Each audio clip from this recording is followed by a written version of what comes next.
राज्यातील जंगलांना लागणाऱ्या आगी आणि तेंदूपत्ता संकलनाच्या काळात होणाऱ्या वणवण्यांचा गंभीर प्रश्न आमदार संजय खोडके यांनी विधान परिषदेत प्रभावीपणे उपस्थित केला। जंगलांना जाणीवपूर्वक आग लावून वनस्पतींचे मोठे नुकसान होत असल्याचा मुद्दा मांडत त्यांनी सरकारकडून ठोस उपाययोजनांची मागणी केली। प्रश्नोत्तराच्या तासात बोलताना आमदार संजय खोडके यांनी तेंदूपत्ता संकलनाच्या काळात काही ठिकाणी कंटाटदारांकडून किंवा काही असामाजिक प्रवृत्तीकडून जंगलांना आग लावली जात असल्याचा गंभीर आरोप केला। या आगीमुळे वनस्पतींचे मोठे नुकसान होत असून वन्यजीवांचे अधिवास धोक्यात येत आहेत। पर्यावरणाची हानी होत असून स्थानिक वनमजुरांच्या रोजगारावरही त्याचा विपरीत परिणाम होत असल्याचे त्यांनी सभागृहाच्या निदर्शनास आणून दिले।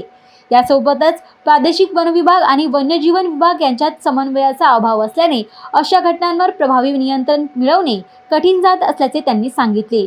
वनवने रोखण्यासाठी दोन्ही विभागांनी संयुक्तपणे काम करून विशेष कृती आराखडा तयार करावा अशी मागणी त्यांनी केली। सभापती महोदय, या आगीसाठी किंवा वनव्यासाठी दोन आपापले वनजीवन वन वेगळं आहे आणि प्रादेशिक वन वेगळं आहे।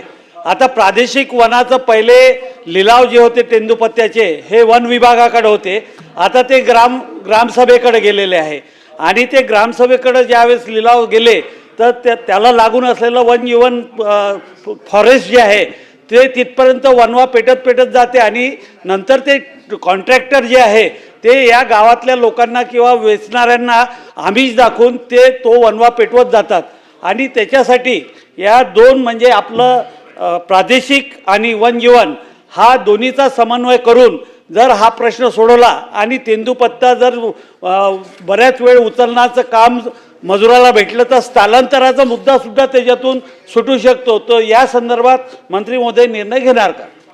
यावर उत्तर देताना वनमंत्री गणेश नाईक यांनी जंगलांना आग लावणाऱ्यांविरोधात भारतीय वन अधिनियम 1927 अंतर्गत कठोर कारवाई करण्यात येत असल्याचे स्पष्ट केले।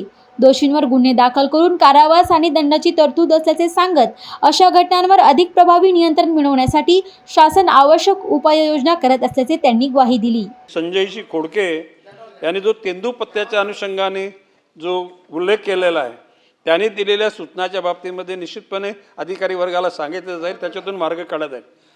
सभापती महोदय, मगाशी वन विभागाला किंवा अन्य आगी लावणाऱ्या लोकांना नुसती गुन्हा दाखल करून जमणार नाही, त्यांना कडक सजा व्हावी अशा प्रकारची प्रसादजी लाड यांनी भारतीय वन अधिनियम 1927 कलमनुसार 26 नुसार राखीव वनक्षेत्र लावल्यास 6 महिन्याचा जेल किंवा 5,000 रुपयेपर्यंत दंड आहे।